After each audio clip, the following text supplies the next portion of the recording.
Selamat sore teman-teman, jumpa lagi dengan saya Alex di Bisnis Mikro. Pada hari ini saya melihat televisi banyaknya pembahasan mengenai Undang-Undang Cipta Kerja atau Omnibus Law, yang mana terjadi kontra atau permasalahan disebabkan poin-poin kontroversial yang ada di Undang-Undang Cipta Kerja. Oke, sebelum kita bahas satu persatu mengenai poin-poin kontroversial dari Undang-Undang Cipta Kerja yang disetujui oleh DPR bersama pemerintah, jangan lupa like and subscribe dulu video saya.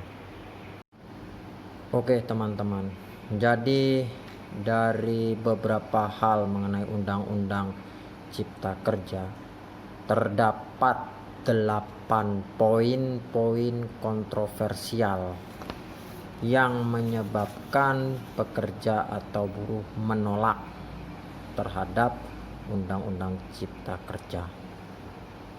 Ke-8 poin ini akan kita bahas satu persatu secara detail agar bisa menjadikan pedoman bagi kita supaya bisa merevisi ke depannya agar Undang-Undang Cipta Kerja ini lebih baik dibandingkan yang sekarang.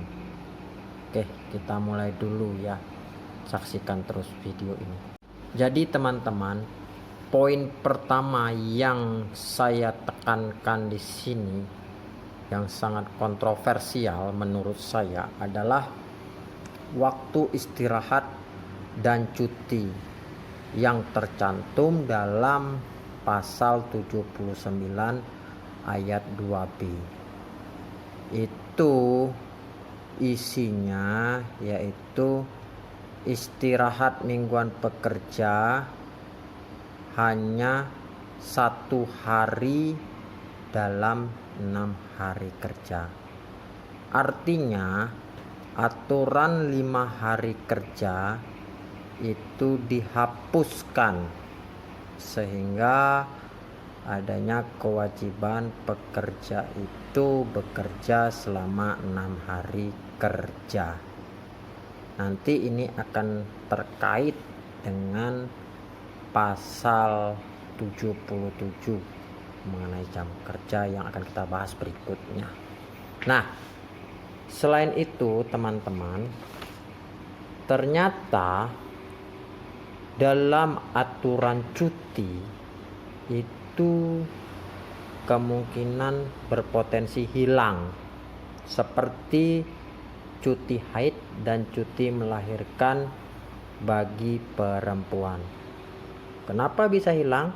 Karena upah atas hak cuti itu hilang atau dihapuskan menurut pasal tersebut. Jadi ya banyak sekali kerugiannya untuk para wanita dan juga kerugian bagi pekerja yang biasanya 5 hari kerja sekarang wajib 6 hari kerja.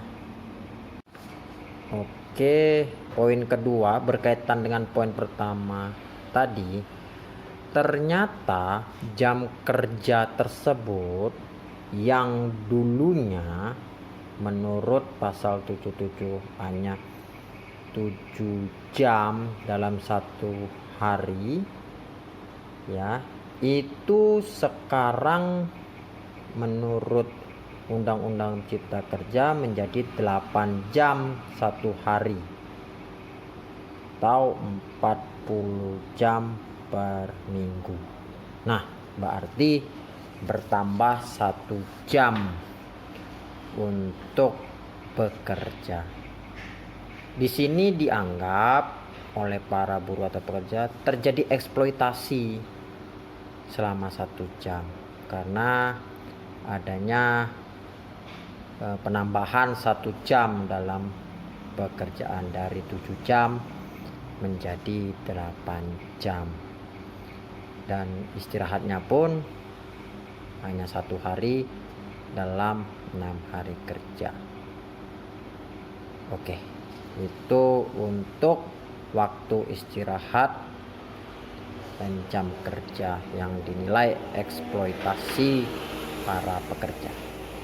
Nah, poin ketiga, memang poin ini sangat urgent sekali bagi para pekerja maupun buruh, yaitu upah yang tertuang dalam pasal 88B.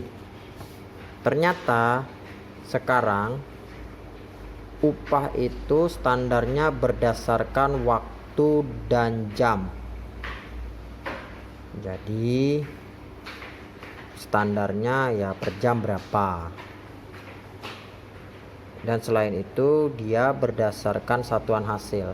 Nah, ini dia yang ditakutkan oleh pekerja. Karena apabila dia tidak bekerja ya berarti nggak dapat upah. Misalkan contoh upah 2 juta per minggu, 1 hari, 2 hari, 3 hari tidak kerja ya upahnya berkurang. Atau misalkan yang dihitung berdasarkan hasil, ya harusnya hasilnya misalkan berapa kilo, hanya segini, berarti upahnya berkurang. Jadi upah itu tidak tetap, jadi tiap bulan bisa berubah-berubah tergantung dengan kemampuan kerjanya. Ini yang ditakutkan, ternyata berarti pengurangan upah kali ya. Nah, di situ di pasal 88C ternyata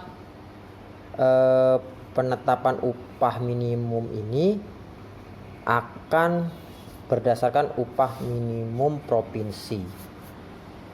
Kan selama ini upah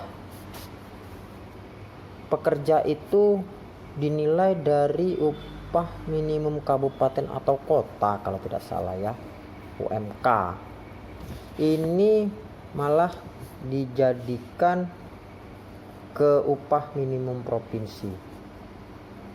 Karena kalau kabupaten kan ya beda-beda penghasilannya, semakin kaya kabupaten ya semakin besar harusnya kan. Ini malah provinsi jadi satu.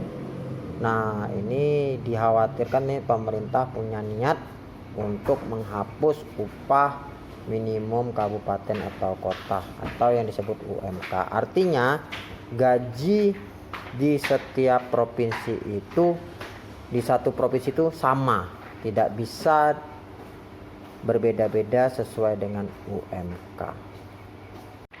Nah, poin kontroversial berikutnya yaitu mengenai status kontrak. Nah, kalau di Undang-Undang Ketenagakerjaan itu kan ada syarat PKWT, perjanjian kerja waktu tertentu atau pekerja kontrak. Nah, biasanya kan kalau sudah pekerja kontrak beberapa tahun bisa diangkat menjadi pegawai tetap. Nah, apabila pasal 59 ini dihapuskan, maka tidak ada batasan untuk pekerja kontrak menjadi pekerja organik atau pekerja tetap. Artinya ya sampai seumur hidup menjadi pekerja kontrak. Jadi inilah yang dikhawatirkan kapan diangkat menjadi pekerja tetap. Nah, poin kontroversial lagi, ternyata Undang-Undang Cipta Kerja ini lebih memudahkan tenaga kerja asing untuk masuk ke Indonesia. Karena di pasal 42 setiap pemberi kerja atau perusahaan hanya diwajibkan melapor atau memiliki pengesahan penggunaan tenaga kerja asing dari pemerintah pusat.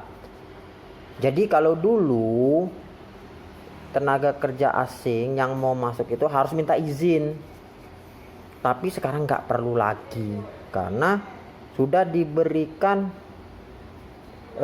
wewenang kepada pemberi kerja.